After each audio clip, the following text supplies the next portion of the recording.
Selamat pagi Bapak Ibu dosen semua. Terima kasih atas kesempatannya.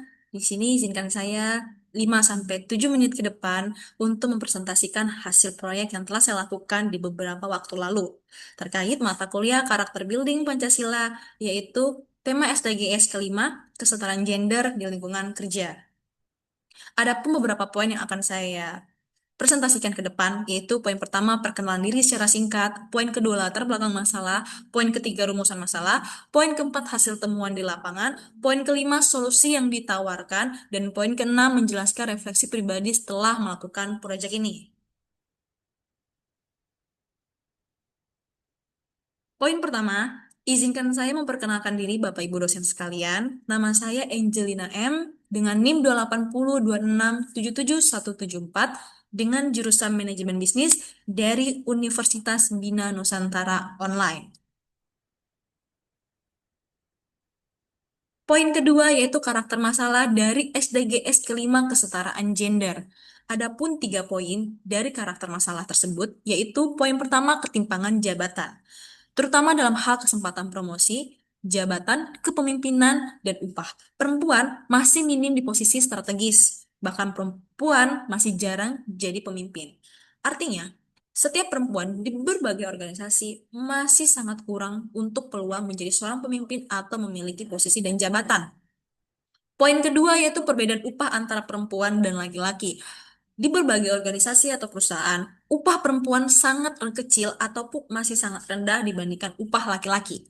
Poin yang ketiga adalah diskriminasi gender, yang dimana hampir di berbagai tempat pekerjaan ataupun di berbagai organisasi ataupun perusahaan, perempuan masih sangat rentan untuk mengalami yang namanya pelecehan seksual, ketidakadilan ataupun ketidaksetaraan.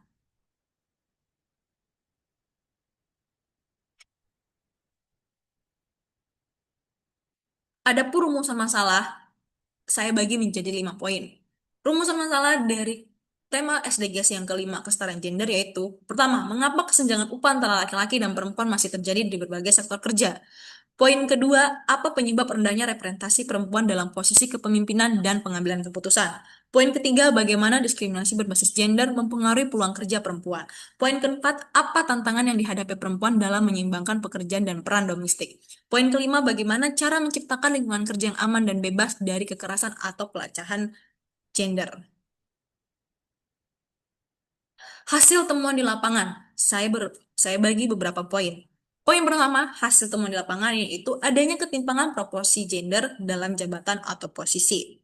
2% perempuan di beberapa perusahaan, khususnya di perusahaan swasta, pemimpin perempuan masih sangat rendah dibandingkan laki-laki. Hasil temuan di lapangan yang kedua yaitu gender pay gap. Terdapat perbedaan signifikan antara upah laki-laki dan perempuan. Bahkan 10-20% gaji pokok perempuan itu masih lebih rendah dibandingkan laki-laki. Hasil temuan di lapangan yang ketiga itu pelecehan seksual di tempat kerja. Di berbagai tempat pekerjaan ataupun organisasi ataupun perusahaan, bahkan dari saya pribadi, bahkan responden wanita saya, itu pernah mengatakan bahwa mereka pernah mengalami pelecehan seksual di tempat pekerjaan mereka. Dan tidak banyak perusahaan yang menyediakan tempat yang aman untuk perempuan bekerja. Hasil temuan di lapangan yang kelima yaitu diskriminasi dalam promosi atau rekrutmen. Terkadang di berbagai perusahaan juga tidak memberikan kesempatan atau peluang untuk perempuan bekerja. Misalkan dalam rekrutmen perempuan melihat apakah perempuan tersebut masih bisa kuat ataupun bahkan ketika perempuan tersebut melamar dalam sebuah perusahaan dan perempuan tersebut sudah memiliki anak atau bahkan sudah married, terkadang itu tidak banyak mereka diberikan kesempatan untuk bekerja ataupun melamar di tempat tersebut. Karena perusahaan masih menganggap bahwa tenaga perempuan sudah sangat kecil untuk bekerja di perusahaan mereka, apalagi yang sudah berumah tangga ataupun memiliki anak. Hasil temuan di lapangan yang kelima itu kurangnya edukasi, kesadaran, dan kepedulian terhadap kesetaraan gender. Banyak perusahaan, termasuk manajer, masih menganggap kecil tentang kesetaraan gender. Mereka masih menganggap hal tersebut adalah hal yang biasa, dan tak banyak perusahaan yang memberikan atau mempelajari edukasi tentang kesetaraan gender.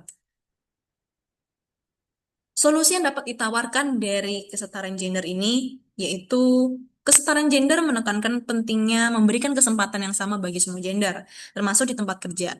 Tantangannya sering meliputi diskriminasi upah, kurangnya perempuan di posisi kepemimpinan, pelecehan, serta stereotip gender. Adapun 5 solusi yang dapat ditawarkan dari masalah tersebut ataupun isu tersebut adalah transparansi dan akuntabilitas. Transparansi dan akuntabilitas di sini yaitu perusahaan menetapkan target atau kuota peluang untuk posisi kepemimpinan sehingga perusahaan tahu bahwa berapa persen atau berapa porsi untuk peluang perempuan menjadi seorang pemimpin atau mengisi jabatan di perusahaan tersebut. Solusi yang ditawarkan kedua itu lingkungan kerja yang inklusif. Memberikan fasilitas yang mendukung untuk perempuan atau ibu hamil atau menyusui. Sehingga ibu hamil atau ibu yang sedang menyusui memiliki tempat untuk mungkin mereka empasi ataupun untuk mereka uh, beristirahat di saat kondisi mungkin perut mereka sudah membesar. Program Solusi yang ketiga adalah program dan pengembangan latihan, yaitu memberikan pelatihan kepada karyawan dan manajemen, mentoring untuk mendukung karir perempuan. Solusi yang ditawarkan keempat adalah kebijakan dan regulasi yang tegas. Di sini yaitu memberikan upah yang setara antara perempuan dan laki-laki, tidak adanya perbedaan antara segi upah ataupun gaji pokok, ataupun bahkan tunjangan ataupun bahkan mungkin bonus.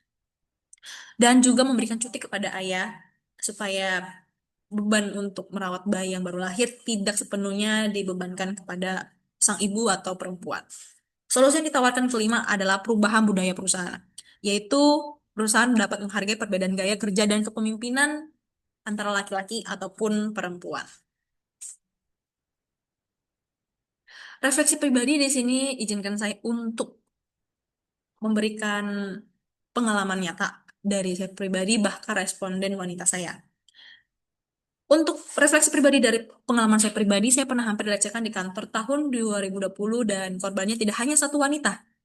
Dan saat itu perasaan dan pemikiran saya seperti apa? Saya merasa takut, bingung, dan mau bertindak tapi badan kaku. Pemahaman atau pembelajaran baru yang dapat saya lakukan adalah yang dimana ketika terjadi kejadian tersebut, segera bertindak atau teriak, jangan takut dan jika sempat terjadi, segera dilaporkan dan tetap menjaga diri karena kita tidak tahu kapan musibah terjadi. Tindakan yang dapat saya lakukan ke depan yaitu jika itu terjadi di lingkungan kerja, segera lapor ke atasan atau direktur, lebih peduli sama orang sekitar dan memberikan edukasi atau pemahaman terkait diskriminasi atau pelecehan seksual.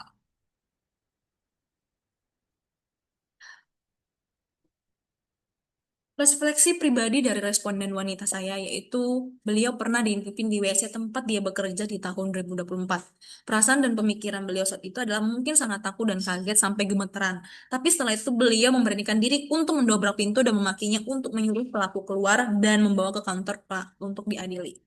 Pemahaman atau pembelajaran yang beliau dapat yaitu beliau tidak bisa membela diri saat itu, tapi beliau bisa mengambil langkah ataupun untuk bertindak memberanikan diri, walaupun meski meski dikuasai oleh rasa takut, karena rasa takut itu adalah sifatnya naturnya manusia.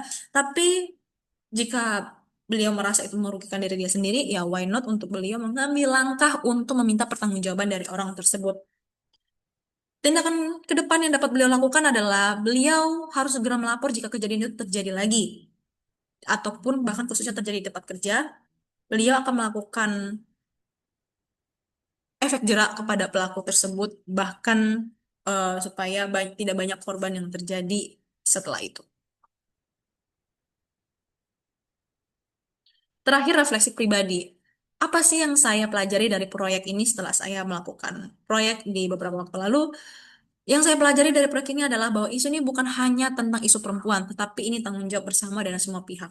Artinya, tidak semua perempuan yang harus aware sama tentang kesetaraan gender, tapi pihak laki-laki pun juga harus aware terhadap kesetaraan gender. Bahkan bukan cuma hanya orang tua, anak muda, bahkan anak-anak pun juga perlu aware ataupun bahkan mempelajari atau mengedukasi tentang kesetaraan gender. Apa tantangan terbesar yang saya hadapi? Tantangan utama saya adalah mengedukasi orang, terkhususnya di lingkungan saya ataupun bahkan orang-orang terdekat saya bahwa kesetaraan gender itu nyata loh. Dan banyak orang yang masih bias tentang kesetaraan gender. Mereka masih menganggap hal itu adalah hal yang biasa ataupun hal yang sepele. Apa pandangan saya tentang kesetaraan gender sebelum dan sesudah proyek ini? Mungkin sebelum saya menjalankan proyek ini, saya mungkin menjadi pribadi yang masih cuek dan kurang peduli tentang kesetaraan gender. Tapi setelah saya menjalani proyek ini, saya tentunya memiliki segi pandangan yang berubah dan saya mungkin lebih peduli dan lebih peka. Bahkan saya mungkin lebih aware untuk mengedukasi orang-orang terdekat saya khususnya tentang kesetaraan gender bahwa musibah tidak tahu kapan terjadi. Pentingnya untuk menjaga diri dan aware terhadap diri sendiri. Bahkan mungkin saat saya melihat teman-teman saya mungkin pernah mengalami hal yang sama, mungkin saya akan lebih peduli dan untuk saling tolong menolong dan saling support terhadap satu dengan yang lainnya. Apa yang saya dapat lakukan ke depan dalam isu ini? Ke depan mungkin saya akan menyuarakan tentang betapa pentingnya perlakuan adil, perlakuan setara antara perempuan ataupun laki-laki, anak-anak perempuan, ataupun bahkan orang tua yang sudah perempuan, orang maaf, perempuan yang mungkin sudah lansia, ya, dan betapa pentingnya keadilan, kesetaraan, khususnya di tempat lingkungan kerja, supaya tidak ada perbedaan, bahwa semua pihak perlu mendapatkan perlakuan yang adil dan sama. Terakhir dari saya bahwa kesetaraan gender itu bukan sebuah kebetulan, tapi kesetaraan gender itu adalah sebuah kebutuhan. Dan ini adalah isu yang harus kita sama-sama kerjakan, sama-sama aware, sama-sama edukasi, bahkan kita sama-sama saling peduli satu dengan yang lainnya. Karena saya berharap lewat dari proyek ini tidak lagi terjadi oknum-oknum kesetaraan gender di tempat kerja khususnya ya, di mana-mana. Jadi kesimpulan dari saya adalah saya berharap oknum ataupun bahkan tindakan negatif terutama dalam kesetaraan gender itu tidak lagi terjadi atau bahkan kejadiannya boleh dapat diminimalisir. Sekian presentasi dari saya, Bapak Ibu dosen sekalian. Kurang lebihnya saya mohon maaf. Terima kasih dan selamat pagi.